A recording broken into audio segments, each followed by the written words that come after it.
Welcome back. So it's talk around coronavirus. I'm sure many Nigerians will wish that we weren't marking this kind of day because, but it's a pandemic. It's global. It's landed in Nigeria just exactly 1 year ago, Exactly 1 year ago. And and then, many people, many countries would also have their own days. China would have theirs. Italy would have theirs. America would have theirs as and well. that day So would afford, give the opportunity of looking back and looking back, saying, how well have we been able to tackle this? But before then, let's see some of the figures. It was just a case on the 27th of February 2020. But so far, right now, we have over 155,000 confirmed cases in Nigeria, exactly 155,075. And then the recoveries, thankfully, 132,566. That is at this morning. and you would also recognize that, even though it's just a year, we've since that year tested 1.5 million, almost 1.5 million samples that have been tested. Samples that have been collected for testing. Of course, you can see the figures are shy of. And tested. Yes, and tested. Even though, of course, in some other African countries, they've done, quite a number, but this is what we have so far. But if you go back to the second slide, you see there that in terms of the number of fatalities, it's sad that we have 1,902 people lost to this virus. It may look very tiny if you look at that slide, but this is not just about number. It's about people. Imagine 100 people, then imagine 200, imagine 1,000 people, and now 1,902 lost. Added to that, the number of lives that are connected to these fatalities. The individuals that have died as a result And of course, this. among all of these people are health workers, Frontline health workers who, of course, we're trying to ensure that all of us are safe, and those that have contracted the disease have been treated and managed properly.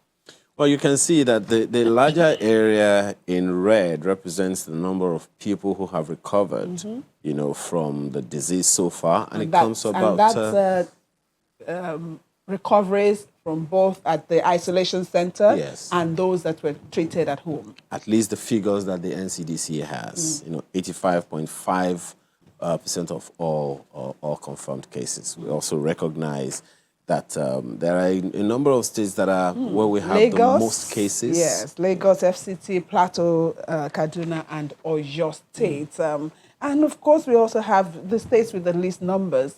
Maybe this may not just be a question of the least affected, because it's a question of how many or how much of testing was done in these states. But there you can see it. But we have this morning with us on the program the Director General of the Center for Disease Control, Dr. Chikwe Ihekwezu.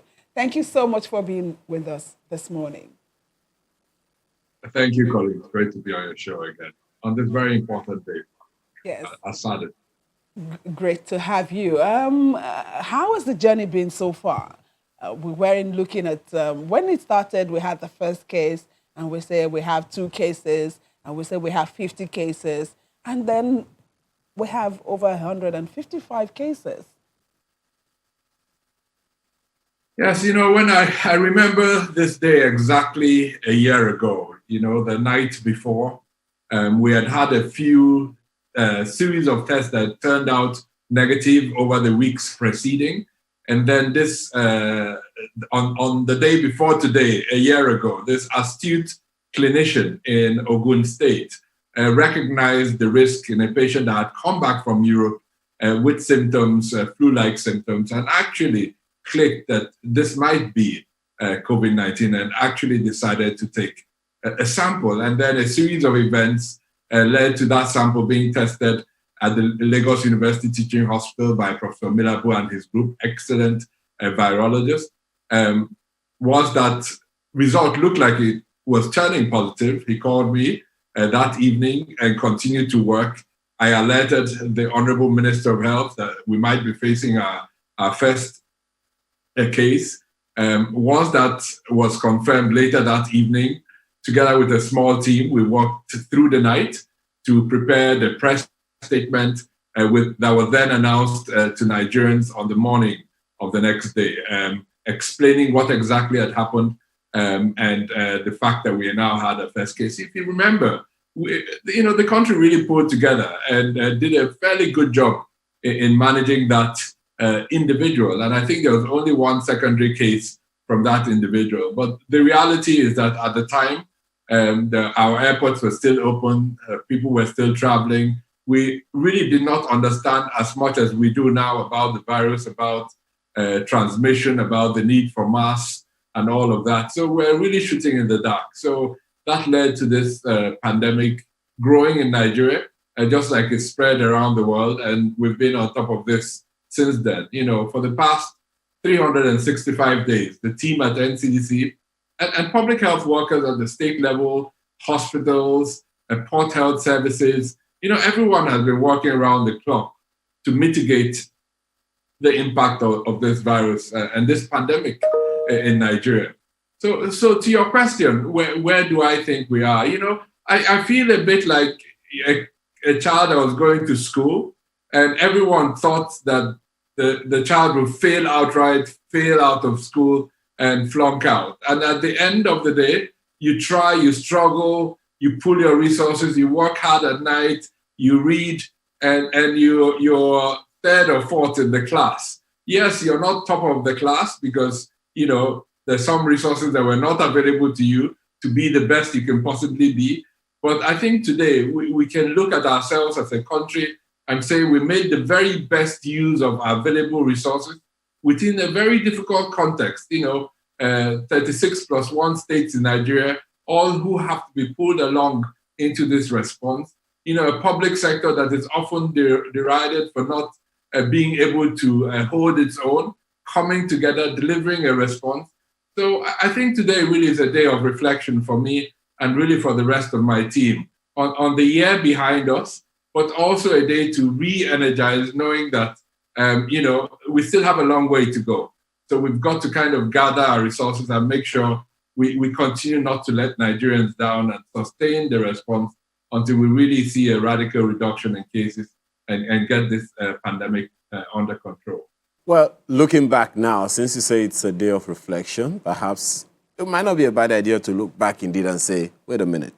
So that's the position we took. That was our approach. Looking back, is there anything we could have done differently to reduce the numbers? Yes, it is bad, but it could have been worse. But this is what we have on our hands. Looking back, by way of reflection, as you said, you and your team, is there anything we could have done to stem the tide, to reduce the number of infections and fatalities?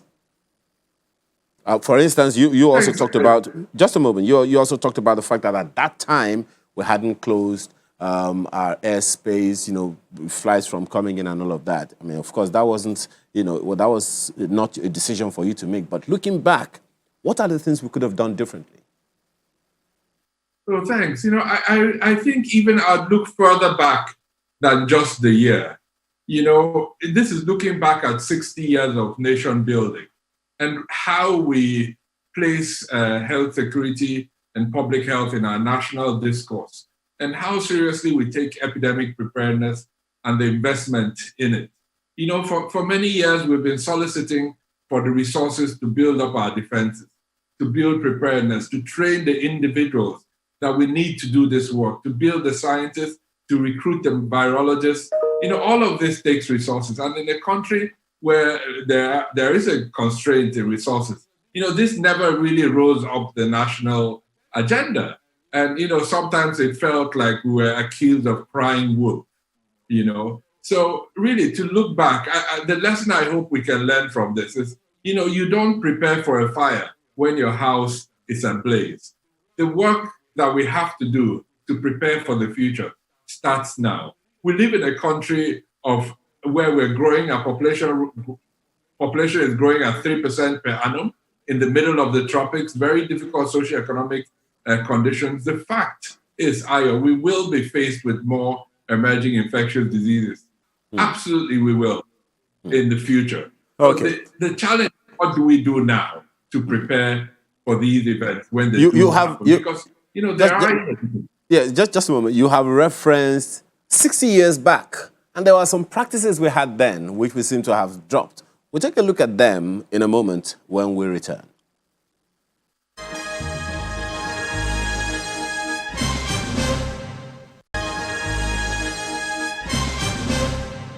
A quick look at the Nigeria historically in terms of health security that you mentioned, Dr. Ihekuazu. One wonders what happened to some of those preventive practices that we had. For instance, the local government system was so strong they had environmental sanitation officers, environmental sanitation officers. In Yoruba land, we call them wole wole. They went to each person's house to see how clean their homes were in order to forestall some of these communicable diseases that you talked about. So if you are going to go there, is there anything we have lost along that line? Clearly, those practices aren't there anymore. Is there a way, do you think, that some of these things can be brought back? Because just as you said, we will have such epidemics as we have now. If it happens again, and with those practices are not afoot, there could be a problem, isn't it? You're absolutely right. At the beginning of this outbreak, I remember we were, advocating, this is an example, advocating for hand washing, right? And so we went around a few schools and we realized that, listen, most schools in Nigeria, most public schools don't have hand washing facilities. So, this is not a problem NCDC can solve. In times past, politics used to be around advocating for water. People providing drinking water used to be an election issue. Now everybody is digging his own borehole, and nobody is talking about how do we provide a good public water resources available. So, it's really a difficult situation that we have to confront way beyond what is possible in just the health sector or just NCDC. We really have to think about what matters in life. And really that's what today is about. How do we prepare all of our society for the threat of infectious diseases? Among all the other threats that we face, how do we provide clean water? How do we get rid of, stagnant water and prevent mosquitoes? How do we prevent diseases like TB that are still happening in Nigeria? Measles. We're talking about a vaccine to COVID, and everyone is excited about the date to get the COVID vaccine. We have diseases like measles for which there have been vaccines for the past 40, 50 years. And still, we're still having measles outbreaks in Nigeria, cases of measles, because for different reasons, we're not getting our children immunized to diseases for which we've had vaccines for the past 50 years. So I think there's an all of society renewal of consciousness that is necessary in terms of what we need to do collectively to protect ourselves from the things that we can't protect ourselves against, so that we use the energy that is necessary during pandemics for those things that are new and we have to learn quickly on. So I completely agree with you. And if you think about the role that you mentioned at the local government level, as you know, this is linked with the almost failure of local government leadership in Nigeria, which is, again, another complex issue way beyond what I'm able to speak about. But these are things somehow we had, somehow we lost. And I think to regain the status that we desire our country to have, we have to rethink how we deal with the basics of water, the basics of sanitation. And that's the only way we can really prevent the transmission of infectious diseases, so that the work people do at NCDC is really limited to the absolute emergencies where there are new viruses, where there's insufficient knowledge on what to do at the very beginning.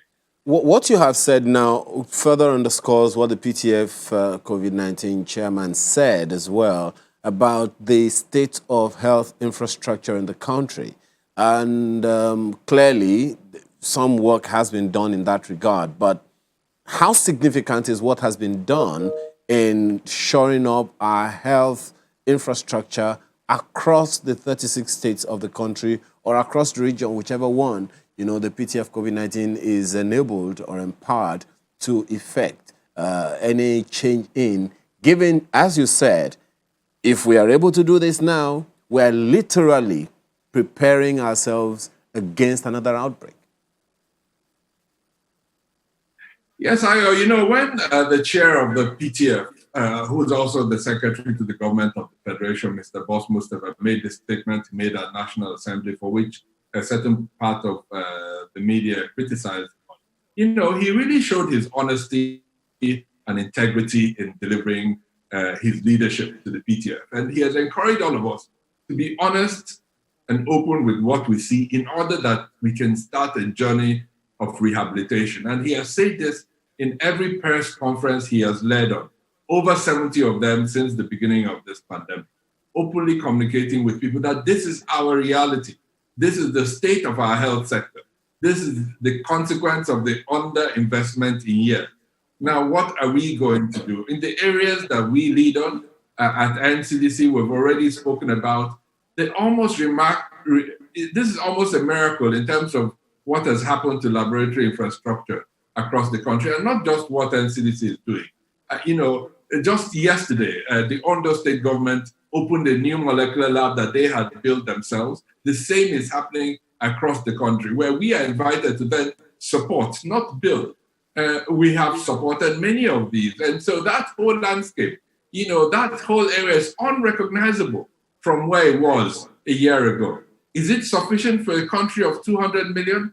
Absolutely not. Many of our states have 2-3 big cities and lots of rural areas. Right now, a lot of the facilities are limited to the state capital. So there's a lot of work to be done. But, if I think about just the National Reference Lab in Gadua in the outskirts of Abuja, and where we were 1 year ago, and where we are now, and the energy, the enthusiasm, the spirit of the people working there every single day.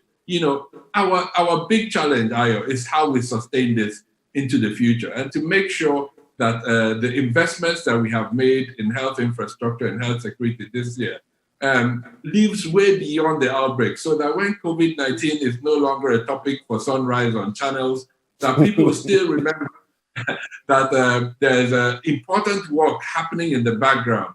And actually, the success of that work is when it is done quietly without media attention, but the rest of the country can sleep at night knowing that there are a group of people working hard that have the resources, equipment, reagents they need to keep all of us safe. And that's the future I wish for our country. And that's really what we're working hard to achieve at NCDC. It's interesting you mentioned sustainability of some of this infrastructure being put in place, because I remembered when Ebola came in 2014 and some of the things that were put in place, and then COVID-19 came in 2020, and some people were saying we were not so prepared for it. In terms of maintenance, how are you working with some of the states and, for instance, these molecular labs that have been set up? I know that when Ebola came, we were just having, I think, about 2 or 3 or thereabout, and we have over, I think, 60, 70 right now. What are we doing in terms of ensuring that these laboratories are, continue to be maintained in a way that if there's any other thing that we need to take care of, we don't have to start from the scratch? So thanks. The question really is, how do we perceive outbreaks? People think about outbreaks like, especially because of the Ebola experience, that's something that comes and goes, and everyone gets back to work. And so if we change our thinking about the threat posed from outbreaks, not to things that come and go, but to existing threats, and that success is actually when you limit those cases to a small number, it will really change the way we think about it. Now, what are we doing about it ourselves at NCDC? What we're doing is build up, the hardest thing. You might think that the hardest thing is to build and to buy equipment because they're expensive. The hardest thing is actually to build the human resources, the scientists, because that takes time. And even with X million US dollars. You cannot build up an expert scientist in a few days or weeks. It requires time. So what we're doing really is to build up the caliber of scientists. Just 3 weeks ago, we had the first collection of 20 colleagues from across the country. We brought them to Abuja. They went through a hands-on training for 2 weeks into the very difficult skills. These are already experts, but bringing them together, and we're planning to do more cohorts of this. Right now, we're doing our first quality assurance panel. So this is a panel of tests that will be sent around the country to see which labs are able to identify the positives as positive and negatives as negative out of a predefined panel. That's the first time we're doing that in Nigeria for COVID-19. The panel is being prepared ourselves. So these are very complex processes. Our need is for our leadership to really recognize the threat that we have and invest in health security. And my mandate really as the leader of this organization is to convince my minister, convince the head of state that this is an existential requirement for our country, that as much as it's important, and we all know it's important to invest in bridges, to invest in infrastructure and security and power, we need all of these things. But the first thing we need is health. And we need to protect our lives. And in order to do that from the threat of infectious diseases, we need to increase just a little bit the investments that we have to make in ensuring that the group of people in every state in Nigeria with the skills, resources, access to equipment, and just ability to go to a local government and investigate a case of an unknown illness. If you're told that there's a small cluster of cases somewhere in an LGA, and you're told at the state, as a state epidemiologist, and you don't have fuel in your car to go to take a sample from that individual, you can have the best lab in the world. But if you're not able to deploy a resource at the time it is needed, that infection will get to the next person, get to the next person.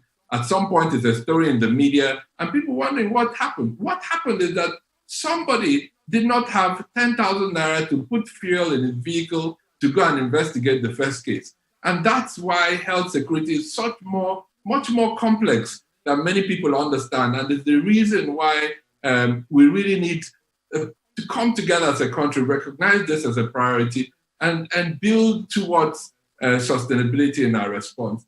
My final word on this is, the work we have done in Nigeria over the last year, really, we need to, it has been recognized around the world. People often think that, everything in Nigeria we are unable to hold our own together. So today and this week is really around understanding what has gone well, learning those lessons, and making sure we can use those lessons and build for a better future for our country. Okay, let's talk more about what has gone well. Okay, when this started, there was the talk around PPEs not being adequate, not being enough, frontline health workers being exposed, and all of that. What information do you have around the country concerning some of this? Yes, this has been such a huge lesson for us. I remember at the beginning of this outbreak, we had a stockpile of PPEs, 2 rooms full of these things.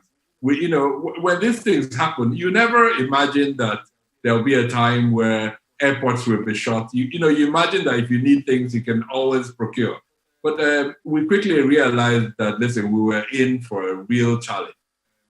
We had a small stockpile, nowhere close to what we needed. The access was closed. So, we used all sorts of resources available to us. The one I want to mention, the 2 I want to mention here is how the UN came together. The United Nations and their various agencies in Nigeria, WHO, UNICEF, WAHO, the Africa CDC, and came together collectively to make a plan for the continent and support us. So this is not really about money, because at that time, even with resources, you couldn't purchase because there was no entry point, right? So they came together, supported us through what they call the UN basket pot. The other collaborative that came together was organized private sector in Nigeria. The private sector gets a lot of flack a lot of times. But really, and very often they're disorganized, but this time they came together. And the impact they had on people like myself was that instead of discussing with 15 different companies all looking to be in front of the queue, they came together as one group, PACOVID, and said, listen, what can we do for you collectively? And we agreed on a plan. They supported us with procurement and delivery of a lot of the reagents we use to the last mile. And thirdly is what the federal government itself did through the Presidential Task Force and enabling the resources available to make those procurements. So, if you listen hard, when good things happen, no one hears about it. For the last few months, you would not have heard anywhere in the media on a stock out of PPEs anywhere in the country. Those stories have more or less disappeared.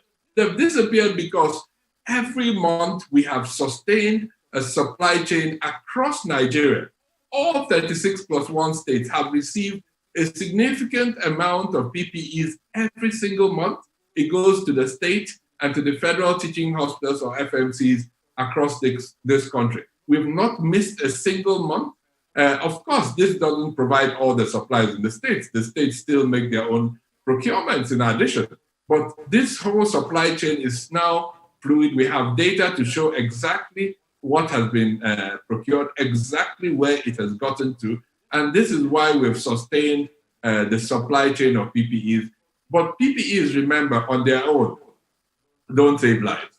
Yeah. What saves lives is when you use it appropriately and understand the role it plays. So it's a whole area of work we call infection prevention and control that includes PPEs, but also includes training capacity and all the other aspects. Okay.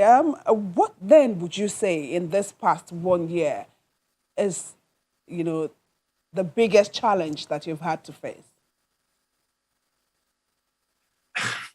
I think the biggest challenge we've had is really the size and complexity of our dear country, right? The sustaining anything you're doing is very hard to move the needle because the country is big, and success means that you have a functional lab in every state and sometimes many more. And it doesn't matter sometimes that you're 95% successful. You're criticized for not hitting the last 5%. So what we've done is diligently keep our heads low, focus on the task at hand. Every week, if you follow us carefully, you'll hear the announcement of a new lab opened somewhere across this big country. So our country is difficult, it's big, it's challenging to get around. So this requires constant engagement. But, big problems require big solutions. And we have a determined team that understand the responsibility and the trust Nigerians have placed on them. And every week, every Saturday, Sunday, you come to the reference lab, you see people working. You come to our warehouse, you see people packing up PPEs to be sent across the country. You see people looking at data, making sure that every single night throughout the last year, we have announced data to Nigerians unfailingly. We stopped for 3 days during the SARS outbreaks, not because we didn't have the data, but because we wanted to kind of respect the mood of the country. So this is an amazing example of a public sector delivery of a response. And I think something to learn for, even as we reflect on this 1 year of the response today. Dr. Hikazu, earlier you mentioned, or at least you kind of referenced the effect or otherwise of the political leadership, of the understanding of the peculiarity of the challenges we have on our hands countrywide, especially in terms of health security. Now, over the past 1 year, have we been able to, as you said, move the needle of their understanding of these existential risks, which, if not dealt with as and when due, could put us in a lot more dire straits than we found ourselves in the past 1 year? I honestly think that's one of the successes of this. We have a subgroup in the PTF that meets a subgroup of the Nigerian Governors Forum every 2 weeks. We have a 2-hour Zoom meeting This subgroup is led by His Excellency Governor Kowa in Delta State. There are about 7 governors in that meeting. When we started having these meetings, I thought their energy would wane and eventually become disinterested in this. But, every 2 weeks, this group is convened. There are very stringent minutes. I am asked very hard questions. I have to provide answers together with other members of the PTF. Were interrogated around details and number of labs, reagents, vaccines, So the level of engagement with the Nigerian Governors Forum really has surprised me pleasantly in terms of the ability to understand the details and contribute to it.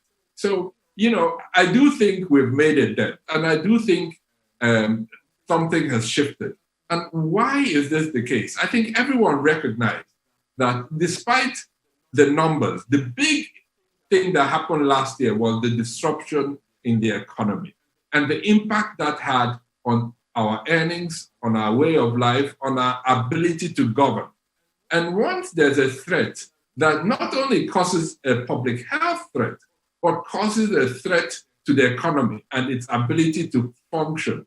And I think that's really what clicked across leadership, not just in Nigeria, but around the world. And the world has now come together increasingly so to learn on how to quickly mitigate the impact of this. So we don't have to use blunt instruments like lockdown anymore. Just one quick one, Dr. Ihekweazu. Pardon me for jumping in on this.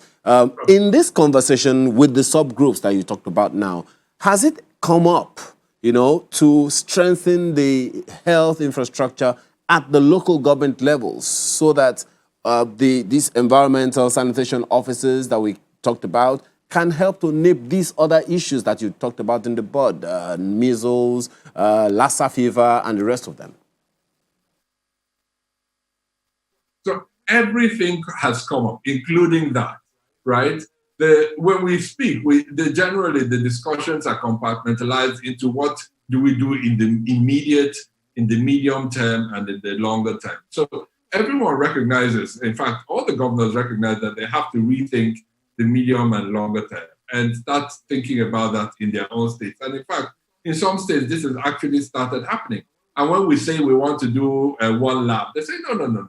My state is big. I need 3-4. I need to think about the local government and things like that. So the challenge is that we have an acute and immediate problem at our hand. And a lot of the focus has been getting ahead of the immediate problem. And then I think, and I hope, that a lot of them will really focus on the areas that you've mentioned and you're obviously very passionate about, and rightly so, because you can't manage people's health from the top of the mountain. You have to come down to where they live, the communities, the local governments, the churches, their community groups.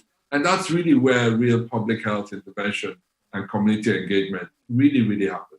Okay, quickly, before we go, Dr. Ihekweazu, where are we concerning the vaccine? Yesterday, there was that news or something that was coming in about vaccine coming into the country. You want to tell us about that? Well, I think, our sister agency, the National Primary Healthcare Development Agency, is working extremely hard. One thing is about getting the vaccines in. The other thing is about enabling the logistics, the distribution, the cold chain infrastructure around the country, the prioritization of who gets these vaccines first. And all that work has been going on diligently. We're now ready to receive the vaccines.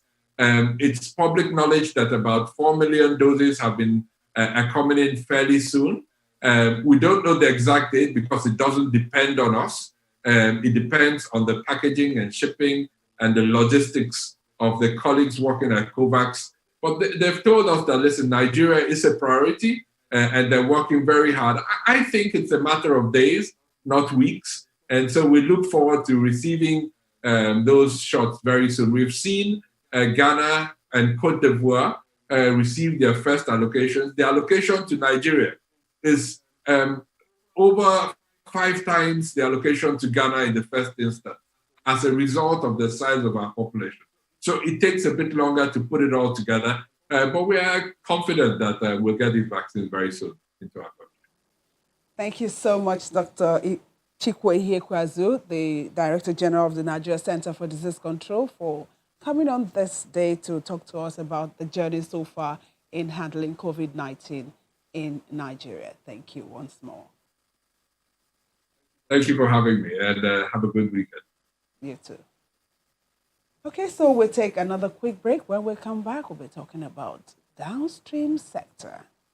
Just stay with us.